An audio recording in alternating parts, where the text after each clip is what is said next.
Alléluia, gloire au Seigneur. Bonjour à tous, bienvenue dans la présence de Dieu, dans ce culte en ligne, dans ce culte à distance, mais ô combien nous allons passer du bon temps dans la présence de Dieu. Oh, que ça soit 5 minutes, que ça soit 10 minutes, que ça soit 20 minutes, le Seigneur va te faire du bien, le Seigneur va te toucher, le Seigneur va te bénir, le Seigneur va encore te rajouter quelque chose, parce que la Bible dit, on donnera à celui qui a. Je ne sais pas comment tu as passé ta semaine, je ne sais pas comment était ce mois d'octobre, en tout cas pour toi, mais la Bible dit que celui qui est faible dit je suis fort, que celui qui est pauvre dise je suis riche. Voilà, c'est ça le langage de ceux qui s'attendent à quelque chose de la part de Dieu. Gloire au Seigneur. Je me rappelle d'un jeune serviteur de Dieu avec qui on évoluait. Il est arrivé à une période de sa vie où chaque fois qu'on le rencontrait, il disait « Hier, ma vie a changé. J'étais dans la présence de Dieu, ma vie a changé. » Et chaque fois qu'on le rencontrait, c'était pareil. « Hier, ma vie a changé. » Les années sont passées, malheureusement, il a commencé à baisser, à connaître une décadence. Et aujourd'hui, quand tu le rencontres, il ne te dit plus ça. « Ma vie a changé. » Or, la déclaration, c'est que nous sortons de notre cœur. Et si c'est en conformité avec ce qui est dans notre cœur, ça produit un miracle. Et si nous sommes ici, c'est pour qu'il y ait des miracles, des signes envoyés de Dieu, car Dieu est un Dieu de miracles, des signes. Le Seigneur va nous faire du bien. Bienvenue en ce dimanche 24 octobre, que le Seigneur soit béni. Nous sommes dans la joie de partager ces moments et je puis recommander en quelques mots ces instants. Seigneur, tu connais nos attentes, fais-nous du bien. Parle à une sœur, parle à un frère, un bien-aimé, quelqu'un qui est en train de cheminer avec toi. Et celui qui ne cheminait pas avec toi, rencontre-le afin qu'il reçoive une bénédiction, une visitation de ta part au nom de Jésus. Père, nous avons ainsi demandé, nous disons Amen. Voilà, que Dieu vous bénisse. Bien sûr, je me présente, c'est toujours la politesse, Pasteur Fabrice Gassana de l'église Le Doigt de Dieu à Bruxelles. Nous nous retrouvons donc en ce dimanche pour partager la bonne parole de Dieu. Nous n'avons pas beaucoup de temps et j'aimerais tout de suite vous donner le thème, c'est le meilleur arrive. Le meilleur arrive. Le meilleur, tu ne l'as pas encore vécu avec Dieu. Le meilleur, tu ne l'as pas encore vu. Tu ne l'as pas encore testé. Tu n'as pas encore joui du meilleur dans ta vie. Tu n'as pas encore bénéficié. Tu n'as pas encore goûté le meilleur dans ta vie. Et j'aimerais te dire, le meilleur arrive. Oh, quelqu'un dit avec moi, là où il est, là où elle est, le meilleur arrive. Proclame-le avec moi. Déclare-le. Confesse-le, afin que ça devienne un décret de la part de Dieu. Le meilleur arrive. J'aimerais partager ainsi sur cela, afin que nous puissions nous comprendre, afin que nous puissions sentir, savoir, réaliser que ce que nous avons déjà vécu n'est pas le top, permettez-moi cette expression, il y a encore mieux qui arrive. Je m'en vais donc prendre la parole de Dieu qui fait autorité. La parole de Dieu qui est pour nous le lien avec la divinité. La parole de Dieu qui crée toutes choses, qui nous bénit. La parole de Dieu qui nous visite. La parole de Dieu qui nous forme, qui nous transforme. J'aimerais lire avec toi quelques portions de la Bible qui se trouvent dans Jean chapitre 2. Le verset 1er, nous lirons jusqu'au verset 10e. Et quelques textes, versets vont vraiment nous parler aujourd'hui. Voici ce que la Bible déclare. N'hésite pas à prendre, bien sûr, la parole de Dieu. Si tu es au volant, tu ne sauras pas le faire. Si tu es chez toi, lis avec moi. Jean chapitre 2, à partir du verset 1er. Écoutez la bonne parole, la parole vivante, vivifiante du Seigneur. 3 jours après, il y eut des noces à Cana, en Galilée. La mère de Jésus était là, et Jésus fut aussi invité aux noces avec ses disciples. Le vin ayant manqué, la mère de Jésus lui dit, « Ils n'ont plus de vin. » Nous sommes au verset 4. Jésus lui répondit, « Femme, qu'y a-t-il entre moi et toi? Mon heure n'est pas encore venue. » Sa mère dit au serviteur, « Faites ce qu'il vous dira. » Or, il y avait là 6 vases de pierre destinés aux purifications des Juifs et contenant chacun 2 ou 3 mesures.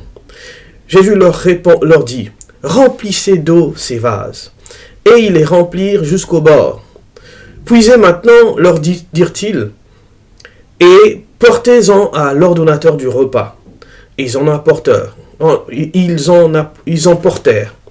Quand l'ordonnateur du repas eut goûté l'eau changée en vin, ne sachant d'où venait ce vin, tandis que les serviteurs qui avaient puisé l'eau le savaient bien, il appela l'époux et lui dit, « Tout homme sert d'abord le bon vin, puis le moins bon, après qu'on s'est enivré.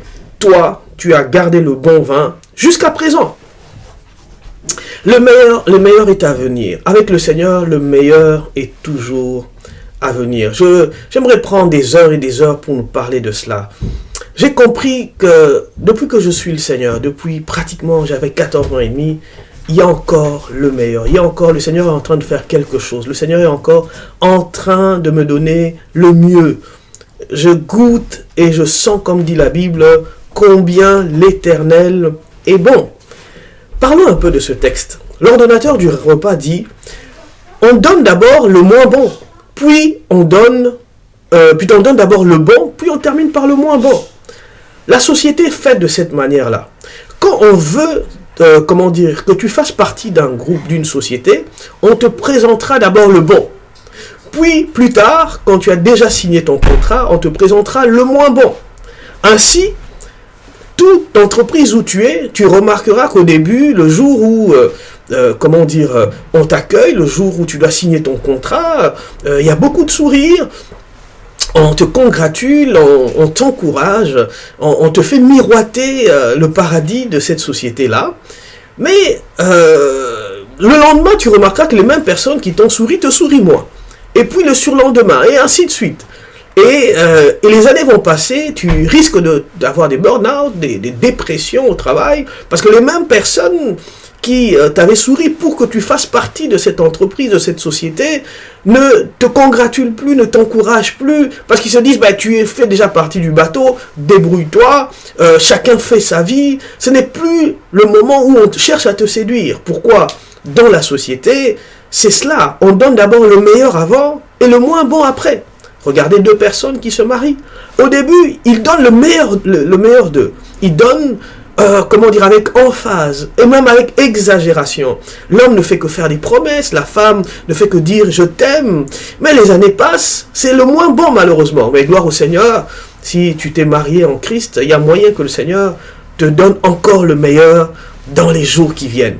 Ainsi, j'aimerais te dire, malheureusement, on voit aujourd'hui et je pense que ce n'est pas une mauvaise chose de voir qu'aujourd'hui, dans certaines églises, dans certaines communautés chrétiennes, les croyants refont les vœux de mariage pour se remettre, dans ses robes, pour refaire une fête, afin de continuer à donner le meilleur.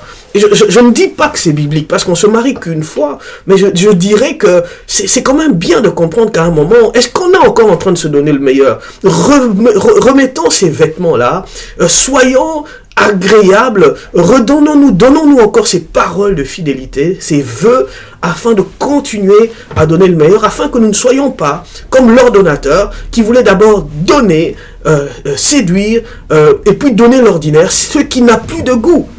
Ainsi, nous voyons dans certaines amitiés, c'est pareil. Celui avec qui vous êtes amis au début, vous passez beaucoup de temps, mais quand cette amitié, vous êtes embarqué dans une chose, il commence à arriver des conflits. Pourquoi? Vous ne donnez plus le meilleur vin.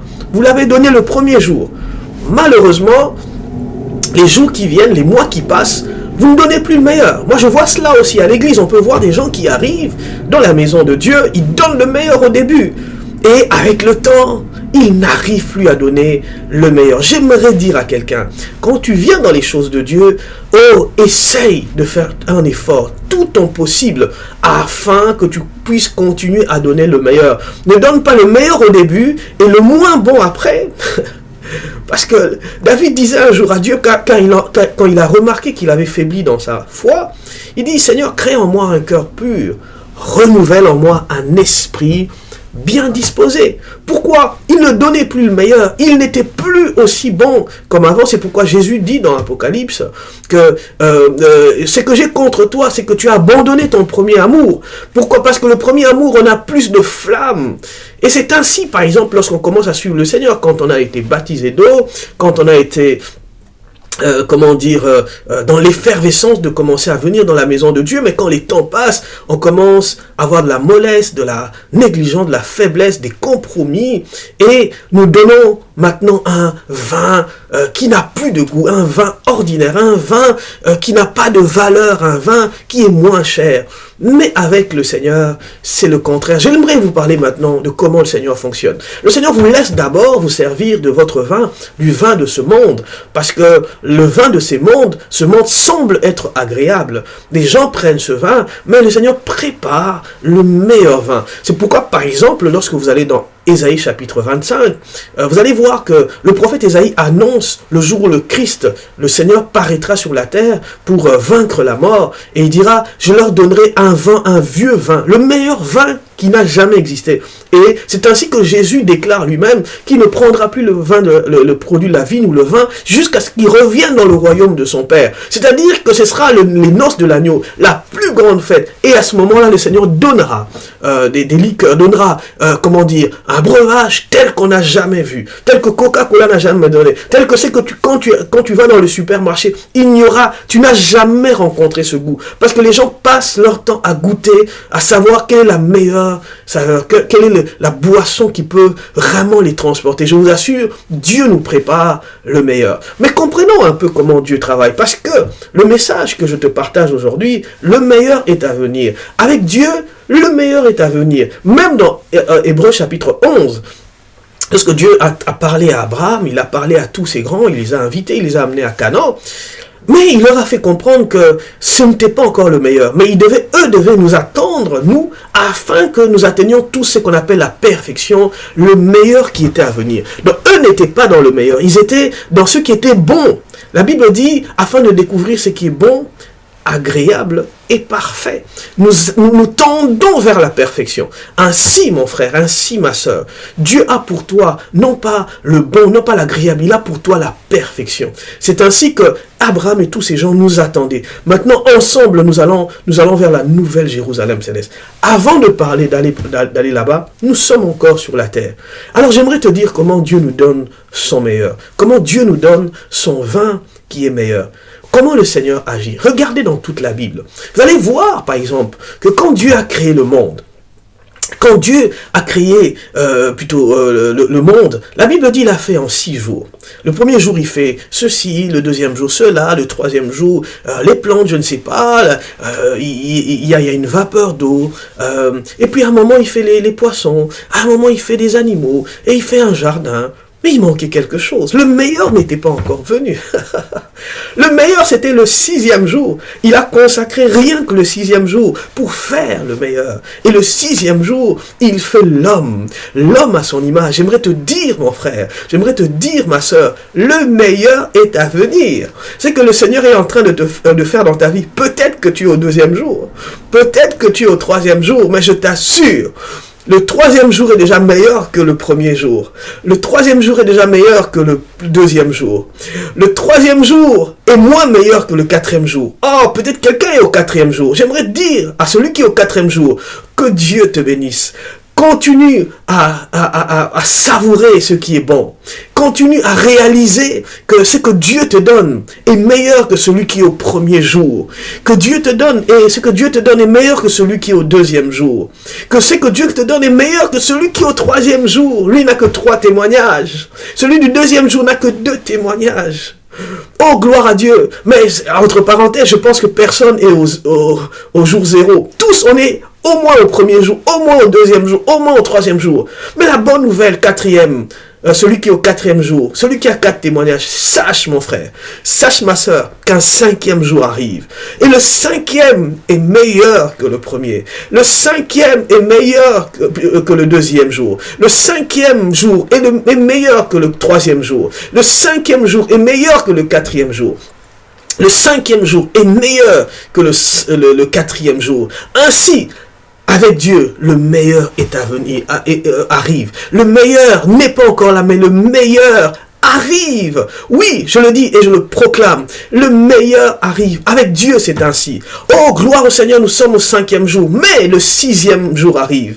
Et par la grâce du Seigneur, la puissance du Saint-Esprit, la persévérance des croyants, nous arrivons aussi au 6e jour. Et le 6e jour, c'est la plus belle journée. C'est le jour où le Seigneur lui-même dit, quand il fait l'homme, il dit, maintenant, c'est extrêmement bon. Parce que quand il faisait le premier jour, le deuxième jour, le troisième jour, chaque soir, il disait, il vit que ce qu'il fait était bon. Mais le dernier, le 6e jour, il dit que c'est extrêmement bon. C'est extrêmement excellent. Et j'aimerais te dire que le meilleur avec Dieu arrive après. Le meilleur avec Dieu, ce n'est pas comme pour l'ordonnateur le premier jour. Mais le meilleur avec Dieu, c'est le jour d'après. Ainsi, si le 24 aujourd'hui tu es au premier jour ou au deuxième jour, je puis t'assurer que le 25 octobre, au mois de novembre, le meilleur va arriver. S'il y a des choses qui ne t'étaient pas accordées la semaine dernière, les années précédentes, oh, je disais hier à un bien-aimé avec qui on était, je disais mon frère, mon bien-aimé, j'ai l'impression qu'avec Dieu, il arrive des moments où on bute au mur, on fait face au mur, rien ne va. Mais il y a des moments où il y a des portes, plutôt, les saisons changent. On a l'impression que tout devient facile. On a l'impression que les barrières d'hier, les difficultés d'hier, les impossibilités d'hier n'avaient aucun sens. Et même le Seigneur, de fois, nous devenons ridicules parce que nous avons beaucoup pleuré. Mais ces choses-là sont là. Le frère, en fait, qui est venu me voir, voilà, Dieu l'a béni, un très bon travail, une voiture, il me dit, pasteur, j'ai appris, mon ami, j'ai appris à ne plus regarder aux choses de la terre, parce que ces choses-là viennent même quand on ne les attend pas. J'attendais pas cette voiture-là, une très belle voiture, une Jeep et tout. Je vous épargne les détails. Il me dit, ces choses, j'ai appris à ne plus regarder vers cela. Mais le Seigneur peut les donner. Et je lui ai dit, ah, mon frère, tu te rappelles quand tu avais perdu notre travail, comment c'était dur? Il dit, j'ai tellement souffert, mais je ne savais pas que Dieu allait m'ouvrir. Et ainsi, quand Dieu ouvre les portes, on a l'impression que notre souffrance d'avant est oubliée. C'est comme la femme qui est en train d'accoucher. Quand l'enfant arrive, la Bible dit, Jésus dit, on oublie la souffrance. Pourquoi? Le meilleur est arrivé. Est-ce que je dois citer des noms? Ma sœur, le meilleur arrive. Mon frère, le meilleur arrive. Regardons le 6e jour. Le 6e jour, Dieu crée l'homme. Les anges remarquent que Dieu a créé l'homme. Les anges remarquent, selon le psaume 8, que Dieu a fait l'homme de peu inférieur à Dieu. Donc, il a fait l'homme à sa ressemblance, mais il est juste un peu inférieur à Dieu. Waouh, les anges sont épatés, étonnés, car le meilleur est à venir. Mais ce n'était pas tout. Parce qu'avec Dieu, il ne met pas toutes ses cartes. Il ne bat pas toutes ses cartes. Avec Dieu, il nous surprend toujours. Le 6e jour, pendant que tout le monde est étonné par l'homme, qu'est-ce que le Seigneur fait? Le Seigneur donne un sommeil à l'homme. Parce que le meilleur était à venir. Et quand l'homme se réveille, il y a la femme. Et la femme est la perfection de l'humanité. La femme est la perfection de l'homme. Et dans 1 Corinthiens, on dit que la femme est la couronne de l'homme. Vous savez, la couronne brille plus que la tête de celui qui porte la couronne. Ainsi, avec Dieu, le meilleur est à venir.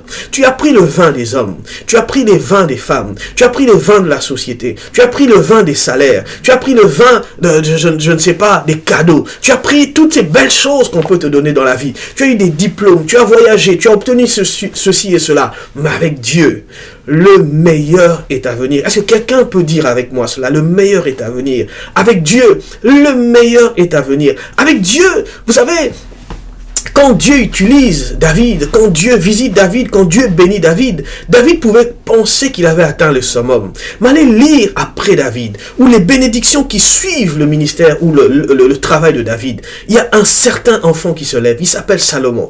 Quand vous regardez ce que Dieu fait avec Salomon, comment Dieu bénit Salomon, de manière exagérée, vous comprenez que le meilleur était à venir. Ainsi, en Salomon, David avait atteint la perfection que lui-même ne pouvait pas atteindre. Pourquoi? Parce qu'avec Dieu, ce que nous voyons aujourd'hui n'est pas tout ce qu'il veut nous donner, n'est pas tout ce qu'il a en réserve pour nous. Si tu regardais, la pièce de provision de Dieu, c'est qu'il a en provision. Est-ce que quelqu'un peut s'arrêter et puis m'écouter, s'il te plaît? Si Dieu t'ouvre les yeux et tu regardes le local, le dépôt de Dieu, la provision, la salle où Dieu a réservé des choses pour toi, tu risques de devenir orgueilleux. Ainsi, Paul ouvre des parenthèses en disant, ne savez-vous pas que vous allez juger des anges? Il nous dit, mais nous n'imaginons pas le meilleur de Dieu pour nous. Allons maintenant dans Jean chapitre 7, le verset 37 à 39. La Bible dit, le dernier jour, le jour de la fête, Jésus s'éleva et s'écria en disant, que celui qui a soif, qu'il vienne à moi et qu'il boive. L'eau que je lui donnerai deviendra en lui une source d'eau vive. Et il parlait ainsi du Saint-Esprit qu'allaient recevoir ceux qui croiraient. Bien-aimés, la fête avait duré 7 jours. Et Christ a attendu le dernier jour pour donner le meilleur. Pourtant, pendant les 6 premiers jours, ceux qui étaient à Jérusalem pensaient qu'ils avaient atteint le summum. Ils pensaient qu'il n'y avait plus rien de mieux dans la fête. Mais Christ avait réservé le meilleur. Alors, je veux conclure. Je veux commencer à m'arrêter.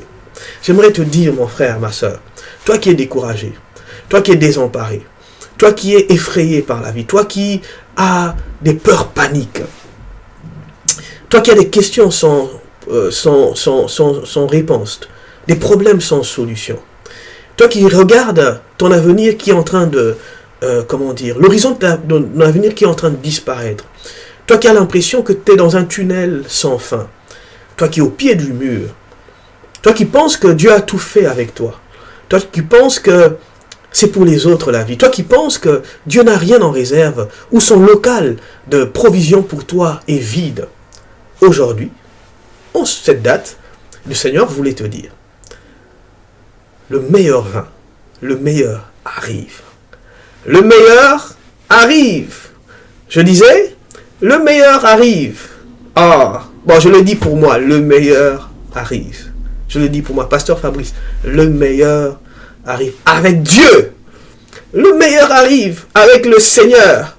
Le meilleur arrive. Nous pouvons parcourir toute la Bible, nous allons voir qu'avec le Seigneur, le meilleur arrive. Dieu n'a pas encore déballé tous les cadeaux de ta vie. Dieu n'a pas encore déballé tous les cadeaux de ta vie. Parce que Dieu est est le plus grand donateur. Est un donneur de cadeaux, si je peux me permettre. Dieu n'a pas encore tout déballé. Le meilleur est à venir. Si ce message t'a béni, partage-le à quelqu'un d'autre. Mais avant de le partager, prie par rapport à ce message. Parle au Seigneur. Tu dis, Pasteur nous a dit que le meilleur est à venir. Je m'attends à un avenir meilleur. Je m'attends à des grandes visitations de ta part. Dis-le devant le Seigneur. Deuxième chose, si cela t'a béni, partage-le à une personne, à un bien-aimé. Tu ne peux pas savoir comment le Seigneur va déballer des cadeaux dans sa vie. Et le Seigneur te récompensera parce que tu as participé à la bénédiction de quelqu'un. Troisièmement, refuse de croire qu'il n'y a plus de cadeaux pour toi. Quatrièmement, apprête-toi maintenant à boire le meilleur vin, ce que Dieu a préparé pour toi. Car ce que Dieu a préparé pour toi descend du ciel. Ainsi, ta soif sera vraiment étanchée. Que Dieu bénisse, toi mon frère, toi ma soeur, toi servante et serviteur de Dieu. Que Dieu te bénisse. Et que Dieu te donne le sourire, comme Isaac, car le nom Isaac veut dire sourire. Que Dieu te donne ton Isaac, ton sourire. Soyez bénis, le meilleur arrive. C'était votre bien-aimé, le pasteur Fabrice. À bientôt.